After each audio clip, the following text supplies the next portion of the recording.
आज हम बात करते हैं बिहार की। चाणक्य और चंद्रगुप्त की भूमि, डॉक्टर राजेंद्र प्रसाद जहाँ से थे उनकी भूमि, जो प्रेसिडेंट बने उनकी भूमि, वेदांता ग्रुप के हेड अनिल अग्रवाल की भूमि आज अपनी बदहाली का रोना रो रही है। 20 साल एक ही दो पार्टियों की सरकारें बनी हैं, लेकिन वहाँ पर कोई काम नहीं हुआ है। कहीं ब्रिज गिर रहा है, कहीं कुछ हो रहा है, कहीं चीटिंग स्कैम आता है, कहीं पे 400 नंबर में से 500 नंबर मिल जाते हैं किसी को, कहीं पे ब्रिज गायब हो जाता है, कहीं की ट्रेन की पटरी गायब हो जाती है। बिहार में इतना पोटेंशियल है कि लोग जो है अलग अलग जगह पे जाकर अपनी ख्याति अर्जित कर लेते हैं, लेकिन वही लोग बिहार में कुछ नहीं कर पाते हैं। बताइए। और यहाँ के नेता अजीब अजीब बयान देते हैं। कोई कह देता है कि बिहार में समुद्र नहीं है इसलिए बिहार विकसित नहीं हुआ, जैसे नीतीश कुमार ने कहा था। और कन्हैया कुमार बोल देते हैं कि बिहार में इसलिए आ रहे हैं क्योंकि बिहार का पानी चाहिए इनको, नहीं तो आते ही नहीं। कुछ भी अनछड़ बयान दिए जा रहे हैं। इनको मालूम है कि जनता जो है जाति पे वोट डालती है, जात पे वोट डालेगी तो बस जाति को ही साधना है। अगर आप किसी को बहुत ज़्यादा गरीब बना दो तो उसके अंदर का सेल्फ स्टीम ख़त्म हो जाता है। यही इन्होंने बिहार के साथ किया है, पहले अंग्रेज़ों ने, फिर बाद की सरकारों ने। कोई भी व्यक्ति ये नहीं कोशिश करता कि वहाँ पे बड़ी इंडस्ट्री लगे, एक स्टार्टअप कल्चर विकसित हो। रोड बेस जो स्टार्टअप था, जो शार्क टैंक इंडिया में आपने देखा होगा, वो बिहार से है। अगर आप वो इंटरव्यू देखोगे तो आपको एक इंस्पिरेशन मिलेगी कि वो बंदे ने क्या क्या जुगाड़ करके यूट्यूब पर देख देख के उसने बंदे ने ऐप बना दी। लेकिन क्या सबको सरकार उसको सपोर्ट करती है? नहीं करती। एक अभिनेता है जो प्रोड्यूसर बने हैं, वो फिल्में बनाना चाहते थे, यूपी बिहार में उनको परमिशन ही नहीं मिली। तो आप समझ सकते हैं क्या हालात हैं। यही महाराष्ट्र और गोवा में सिंगल विंडो सिस्टम है, आप जाके परमिशन ले लोगे और आपको मिल जाएगी एक ही जगह पे। तो सरकार को कुछ काम उन्होंने किया ही नहीं है। गरीबों के लिए फ्रीबीज दे दिए, लेकिन उसके लिए आगे भी काम करना पड़ता है। सिर्फ यही नहीं होता है कि कुछ कुछ राशन दे दी जाए, कुछ थोड़ा बहुत फ्रीबीज बांट दी जाए और उसी से हो जाए। जनता भी पहले 90s में बहुत ज़्यादा उसका ऑब्सेशन था, पहले सम्मान फिर विकास। एक बड़े नेता हुए लालू जी, उन्होंने कह दिया सड़क वड़क तो अमीरों के लिए बनाई जाती है, गरीबों के लिए नहीं बनाई जाती। फिर उनसे पूछा गया कि आईटी विकसित हो रहा है, अलग अलग जगह पे आ रहा है, बिहार में क्यों नहीं आ रहा है? तो उन्होंने कह दिया आईटी का हल चलाएगा क्या? तो इस तरह के लतीफ़ेबाजी और ऐसे कर करके नेताओं ने बिहार की बदहाली कर दी है। किसी एक पार्टी को हम दोष नहीं दे सकते, सारी पार्टियां इसमें शामिल हैं।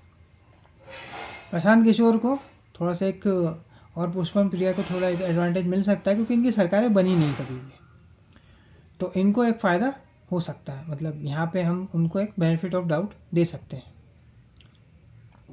क्योंकि उनको वोट वैसे भी आप करोगे ही नहीं, क्योंकि कास्ट पे वोट डालिया जाता है। यहाँ पे एक पार्टी जो है वो धर्म पे वोट करवा देगी, हिंदू मुस्लिम करके।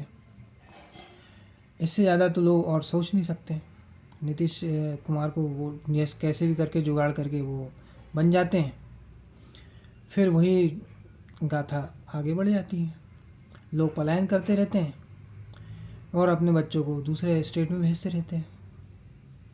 लेकिन बिहार का व्यक्ति बिहार में कब रोजगार लेगा? बताइए।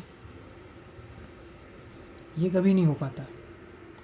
20 साल 2005 में नीतीश कुमार सीएम बने थे और अभी 2025 चल रहा है, चुनावी साल है।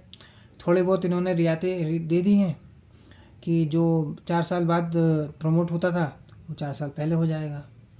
कई परिवारों को कैश बेनिफिट दे दिया गया है और 2-4 काम कर दिए ताकि चुनावी वर्ष में लोगों को लगे कि हाँ कुछ काम हो रहा है। अब बिहार की जनता तो वैसे भी सरकारी नौकरी से ऑब्सेस्ड है, तो आदमी जो है वो 35 साल तक एग्ज़ाम ही देता रहता है।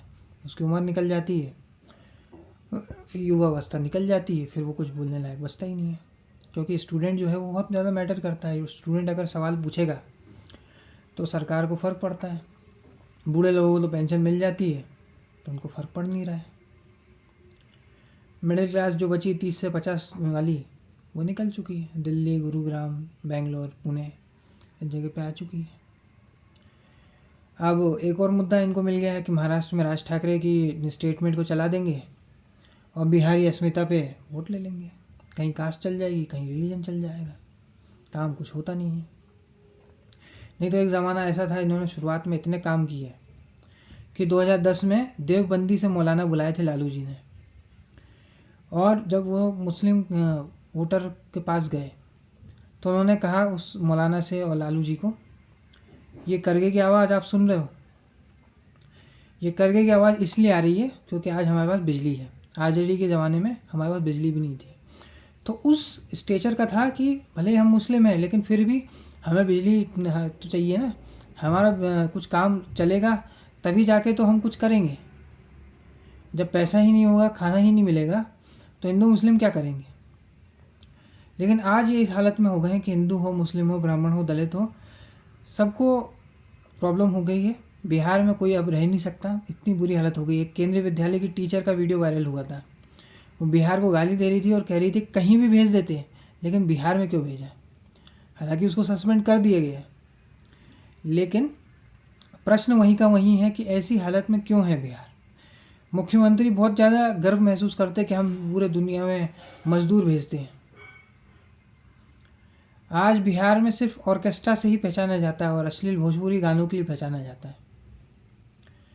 कोई मतलब इनका ऐसा, जैसे हर जगह का एक प्रोडक्ट होता है, जैसे अभी उस पर मखाना बोर्ड बन गया है, उस पर काम चल रहा है। अब देखते हैं उससे किसको कितना फ़ायदा होता है, क्योंकि किसान से तो सिर्फ बिचौले का ही फ़ायदा होता है, किसान को तो कुछ नहीं मिलता। और जगह भी ऐसी है कि कहीं पे सूखा पड़ता है, कहीं पे बाढ़ आ जाती है। एजुकेशन में पीछे हैं और नए नए वादे कर देते हैं, कुछ उनका होता नहीं है।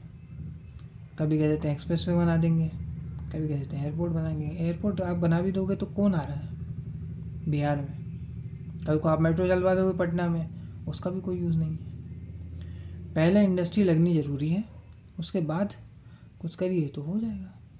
जैसे पतंजलि को बुला लीजिए, क्या दिक्कत है। जैसे ग्लोबल इन्वेस्टर मीट होते हैं अलग अलग जगह पे, वैसे आप भी करवाइए। लेकिन आपको सोशलिज्म देखना है, सोशलिज्म देखना है तो अगर आप बिजनेसमैन के साथ खड़े रहोगे तो वो ये रहेगा अमीर वर्सेस गरीब, वर्ण संघर्ष। तो यही प्रश्न उठता है।